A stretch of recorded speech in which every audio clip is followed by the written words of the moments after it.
Neighbors who know the family shocked. News 10's Katie Connor continues our team coverage tonight.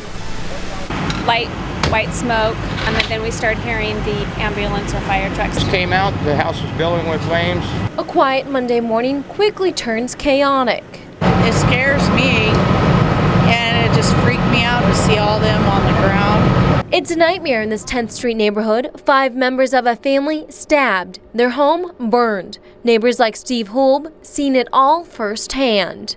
Fire trucks and everything were showing up, and they started bringing people out, laying them all over the ground. Brian Davidson says the family moved into their home in October. Last week, he heard the fighting between the couple. Some screaming and yelling, and it was about probably turning dark around probably 10. I thought it was kind of unusual, but... Davidson says the family had trailers in their backyard, something Davidson and other neighbors were trying to get rid of.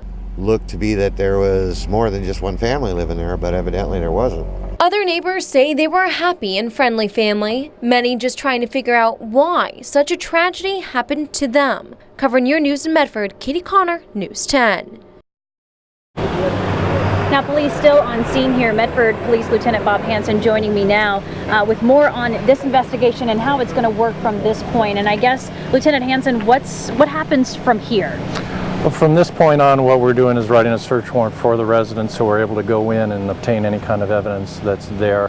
Once that's signed by the judge, then we will come in, get any kind of immediate evidence that we may lose over time, something that's vital to get as quickly as possible.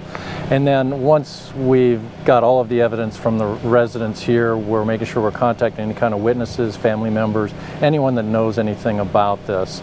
Also, part of the investigation comes from the medical examiner's office, who determines, the cause of death in regards to the decedents. So that's all part of it. And then hopefully, subsequently, we'll get some type of interview statement from the suspect. That's what we're hoping. Okay, and that suspect is being guarded by police right now at the hospital. That's correct. He's in police custody at this point. Okay, now I have noticed that investigators sort of set up camp out here. You guys are going to be out here for a while. This scene's going to be secured probably for at least the next 24 hours, if not longer.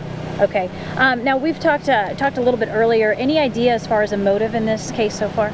No, we can only speculate at this time, but we really don't have anything that we really feel we're confident enough that we can put it out there to everyone. Okay, and talking with you and actually another investigator here on scene from Medford Police Department, looking back over the years, would you call this one of the worst murder cases in Medford? It ranks right up there at the top. It's a very sad situation. The number of children, and the female that are now deceased, it's very shocking, very hard to bear by many, many people. So I would definitely say it's one of our worst. Okay, Lieutenant Hansen with Medford Police, thank you for joining us tonight.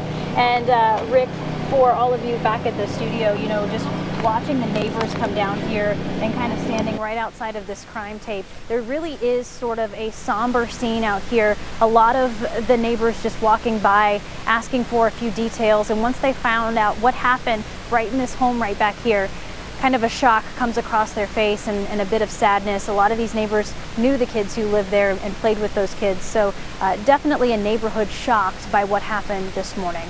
We're out here live in Medford. Back to you. Shocking is definitely a good word to use here. News 10 continues to follow this story closely with crews across Medford. You can get updates any time of the day on our website or Facebook page. Our website is ktvl.com.